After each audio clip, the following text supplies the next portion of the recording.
Hello, I hope you are doing good morning. जब जागो तभी सवेरा, because my name is Akash Mehra. हमारे जीवन में सबसे इंपॉर्टेंट क्या है? पैसा, शोहरत या परिवार?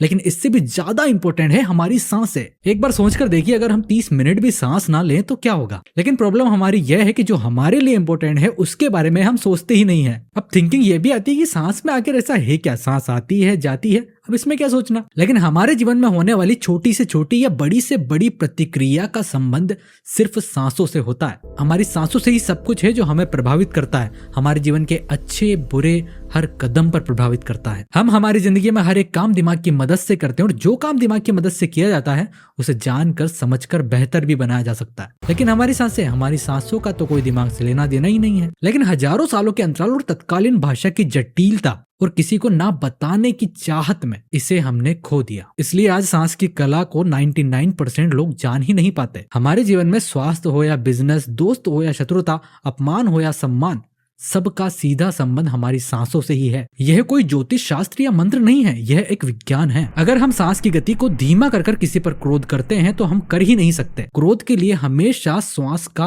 उभरा हुआ जरूरी होता है। शरीर में उठने वाली हर एक क्रिया का सबसे बड़ा रोल हमारी सांस से है, और अगर हम इसी श्वास को जान ले तो हम हर कार्य को बेहतर बना सकते हैं। ऋषि मुनियों और आज के ढोंग में रात दिन का फर्क है, क्योंकि ऋषि मुनि पहले रिसर्च करते थे और फिर खुद पर ही अप्लाई करते थे। पिछले कई सालों में इतने बड़े पंडित और विद्वान आए, लेकिन एक भी शास्त्र नहीं बना पाए। आखिर ऐसा क्यों? अब इन लोगों ने केवल ज्ञान को रटा है, कभी अप्लाई ही नहीं किया और ना बताया। इस विज्ञान को हम आज के हिसाब से साइंस ऑफ ब्रीथ कह सकते हैं। ये प्राचीन शास्त्रों में से सबसे महत्वपूर्ण माना जाता था। अगर किसी को स्विमिंग सीखना और वो स्विमिंग की सारी किताबें पढ़ ले तो क्या वो स्विमिंग सीख सकता है? हम हर दिन रोटी कपड़ा मकान, वो हमारे पास है, लेकिन हम फिर भी उसके पीछे भागते रहते हैं।